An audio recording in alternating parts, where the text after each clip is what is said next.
உறவுகளே, கலை வினோதத்துக்கு உங்களை அன்புடன் வரவேற்கிறேன். நான் உங்களுக்கு நாங்கள் கடற்கரையில் நிற்கிறோம். இதில் பார்த்திங்கன்னா இதுதான் வந்து கடற்கரையில் முருகக்கற்பாறைகள் இல்லாங்கடாக்கு. இப்போ பார்த்திங்கன்னா கடற்கரையில் தண்ணி வற்றிட்டுது.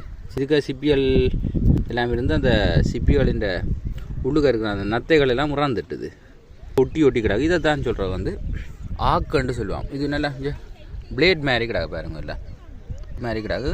அப்படியோ கால்கள் கைகள் வச்சா அப்படியே வெட்டும், சரியான கூர் என்ன சொல்கிறோம். சில இடத்துல வந்து ஆக்குன்னு சொல்லுவேன். இந்த முருகக்கற்பாறைகளில் இந்த சிப்பிகளெல்லாம் ஒட்டி அப்படியோ விளைஞ்சி போய் அதுதான் சொல்கிறது ஆக்குகள் என்று சொல்கிறது.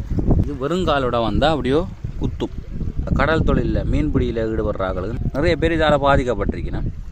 அனுபவம் குறைஞ்சாக்கள், அனுபவமான ஆக்களுக்கு தெரியும் எந்தெந்த கல்லில் எந்த எப்படி எப்படி இருக்குமெண்டு. ஆனால் அனுபவம் குறைஞ்சாக்கள் வந்து இந்த ஆக்குகளில் இது ஒரு வகையான